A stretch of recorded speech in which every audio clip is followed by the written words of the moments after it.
Abram is 99 years old. For 24 years, he has lived on the memory of an informal promise of legacy first mentioned in Genesis 15. At this age, the biological window for a natural heir has closed. Without a specific, binding intervention, his entire legacy remains in jeopardy. The intervention arrives under a specific title, the Almighty God. This encounter moves Abram into a formalized, high-stakes agreement. In this context, a covenant is an ancient legal treaty, a binding contract that carries specific obligations for both parties. The treaty connects two highly unequal parties, the infinite creator and the mortal 99-year-old Abram. Genesis 17 functions as the official drafting of this document, laying out the specific articles of agreement. This legal framework creates the friend of God dynamic through sworn mutual obligations that didn't exist under a simple promise. The historical text organizes these terms into three distinct contractual clauses.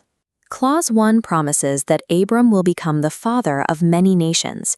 To enact this, his name changes from Abram to Abraham. Clause 2 guarantees that God will be the God of Abraham and his descendants in perpetuity. Attached to this is a specific property transfer, the deed to the land of Canaan. These two clauses transition Abraham from a wandering herdsman to the patriarch of a landed dynasty. Clause 3 addresses the logistical bottleneck of the contract, the age of Abraham's wife.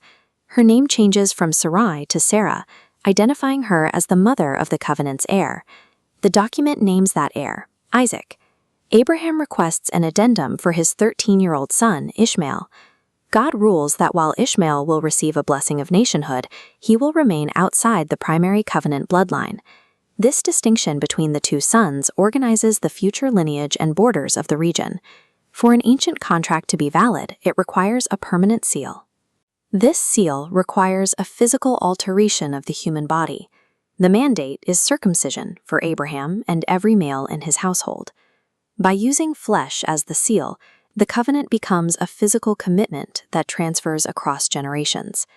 Following the drafting of all these precise terms, the historical narrative rapidly condenses into a single, urgent day of execution. Abraham complies immediately, performing the requirement on himself at 99 years old. He also includes his 13-year-old son, Ishmael. Every single male within the household soon follows. This action on the self-same day ratifies the contract, ending the period of negotiation. This ratified treaty changed the nature of the relationship described in the text. Genesis 17 turned a series of divine promises into a legally binding constitution.